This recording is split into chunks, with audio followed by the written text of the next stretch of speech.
Hello guys, welcome back to my channel. চলো এই লাল star ফুল গাছটা আজকে রিপোর্টিং করি।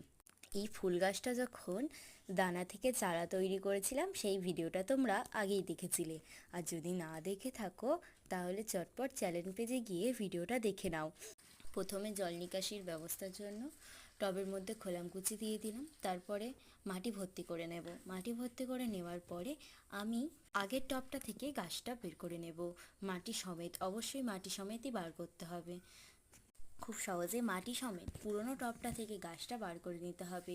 এবং এই সময় একটা জিনিস খেয়াল রাখতে হবে, সেটা হলো গাছের শিকড়টা যেন কোনোভাবেই না কেটে যায়। তারপরে ওই গাছটা আমি এই নতুন বড় টবটার মধ্যে বসিয়ে দেব।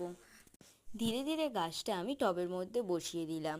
এরপরে টবের ফাঁকা অংশটা আমি মাটি দিয়ে পরিপূর্ণ করে দেব। আর আমার এই মাটি তৈরির ভিডিওটা যদি তোমরা দেখতে চাও তাহলে চ্যানেল পেজে গিয়ে তোমরা দেখে নিতে পারো। বেশ কিছুদিন আগেই আমি ওটা আপলোড করে রেখেছি।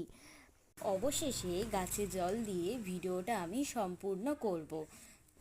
তোমরা যারা আমার চ্যানেলটা ইতিমধ্যেই সাবস্ক্রাইব করে দিয়েছো তোমাদেরকে অনেক অনেক ধন্যবাদ রইল।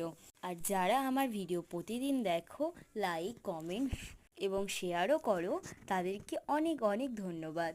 তোমরা এইভাবেই আমার পাশে থাকো। এই হোক, গাছ বসাতে গিয়ে তো আমি একেবারে ঘেমে অস্থির হয়ে গেলাম।